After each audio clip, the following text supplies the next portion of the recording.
जो डॉलर छपेंगे वो डॉलर के लिए जो कोलेटरल देना पड़ता है, जो पैसे देने पड़ते हैं, वो जो गोल्ड देना था, वो गोल्ड अब नहीं दिया जाएगा। गोल्ड नहीं दिया जाएगा, इसका मतलब कि दबादब जितना डॉलर छापना है उतना छाप लो।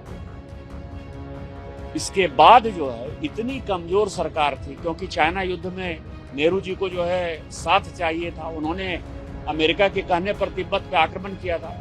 जब इंदिरा जी बनी प्रधानमंत्री तो उन्होंने कल 6 जून 1966 रुपये का डॉलर के प्रति डिवॉल्यूशन कर दिया। 37% डिवॉल्यूशन हुआ। पूरे दुनिया के इतिहास में इतना बड़ा डिवॉल्यूशन किसी कंट्री ने किया ही नहीं। कि डॉलर का दाम बढ़ रहा है, डॉलर का दाम घट रहा है, हमारी इकोनॉमी चौपट हो रही है, ये पूरा बनाना रिपब्लिक है। इस तरह की बात राहुल गांधी या कांग्रेस या विपक्ष करते रहते हैं। आज मैंने जो बातें कही हैं वो इस देश को जानने लायक कि फाइनली डॉलर पर हमारी निर्भरता क्यों आई, डॉलर और रुपये का क्या संबंध। तो जब द्वितीय विश्व युद्ध में ब्रिटेन ने जो है अमेरिका का साथ लिया तो 1945 में उसने एक एग्रीमेंट साइन किया जिसे ब्रेटन वुड्स एग्रीमेंट कहते हैं। उसके आधार पर उसने एक टेम्पोररी जो है एक मेजर लिया कि पौंड में भी व्यापार होगा लेकिन डॉलर में भी व्यापार होगा। 1947 में भारत स्वतंत्र हो गया। जब स्वतंत्र भारत की सरकार में नेहरू जी के पास ये बातें आई तो 1949 में उन्होंने ब्रेटन वुड्स एग्रीमेंट पर साइन कर लिया। ठीक है, वो चलता रहा। जो हमारा पौंड के साथ व्यापार होता था, रूबल के साथ व्यापार होता था, येन के साथ व्यापार होता था, या दुनिया की और भी करेंसी के साथ होता था, पाकिस्तान के साथ रुपये के साथ होता था। बांग्लादेश उस वक्त पाकिस्तान का पार्ट था, लेकिन नेपाल के साथ हमारा व्यापार होता था, नेपाल में भी हमारा पैसा चलता था।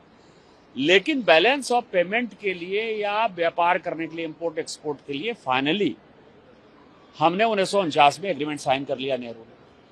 अमेरिका ने ब्रेटन वुड्स एग्रीमेंट के तहत 1962 में यह तय किया कि अब जो डॉलर छपेंगे वो डॉलर के लिए जो कोलेटरल देना पड़ता है, जो पैसे देने पड़ते हैं, वो जो गोल्ड देना था, वो गोल्ड अब नहीं दिया जाएगा। गोल्ड नहीं दिया जाएगा, इसका मतलब कि दबादब जितना डॉलर छापना है उतना छाप लो। इसके बाद जो है इतनी कमजोर सरकार थी, क्योंकि चाइना युद्ध में नेहरू जी को जो है साथ चाहिए था, उन्होंने अमेरिका के कहने पर तिब्बत पे आक्रमण किया था, उन्होंने उस एग्रीमेंट पर साइन कर लिया।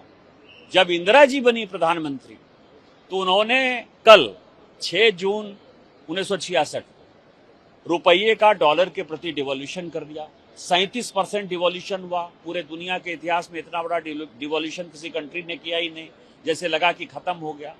1971 आते आते ब्रेटन वुड्स खत्म हो गया, क्योंकि पूरी दुनिया को लगा कि तुम्हारा रुपया कैसे छप रहा है, डॉलर, उसका जब कोई अता पता ही नहीं है तो हम तुम्हारा एग्रीमेंट कैसे मानेंगे। तो ब्रेटन वुड्स 1971 आते आते खत्म हो गया। लेकिन इंदिरा जी उसको कंटिन्यू करती रही और आज 7 जून 1974 को उन्होंने, क्योंकि गेहूं भी चाहिए था तो अमेरिका से चाहिए था, कर्जा भी चाहिए था तो अमेरिका से चाहिए था, यदि कोई सामान खरीदना था तो अमेरिका डॉलर की आवश्यकता थी, IMF वर्ल्ड बैंक में अमेरिका का प्रभाव था, तो आज 7 जून 1974 को उन्होंने एक गुलामी के दस्तावेज पर साइन कर दिया।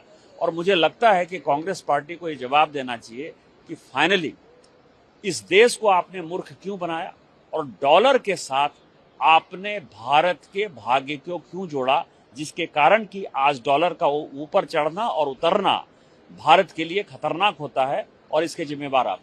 सर, बीजेपी का इतना स्ट्रॉन्ग परफॉर्मेंस भारत में चल रहा है। इंडिया अलायंस की कल बैठक होने वाली है, लेकिन अलायंस का आरोप है कि इंडिया अलायंस में है कौन है। अभी तो CPM कह रही है कि मैं पार्ट नहीं हूँ, मैं अभी रांची से आ रहा हूँ।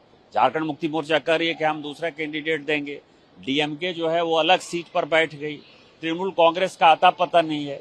तो जो अलायंस कहीं एग्जिस्ट ही नहीं करता है, ये राहुल जी, प्रियंका जी, सोनिया जी का अलायंस है। अपने परिवार के लोगों के साथ बैठेंगे और उनके 2, 4, 5 जो दरबारी हैं वो बैठेंगे। आखिरी सवाल है सर, राहुल गांधी ने मांग किया था कि विजयन के घर की ईडी की रेड हो, तो CPM कह रही है, क्योंकि कहीं पर अलायंस करते हैं, कहीं पर ब्लेम गेम करते हैं। ये तो CPM और उनके बीच का विषय।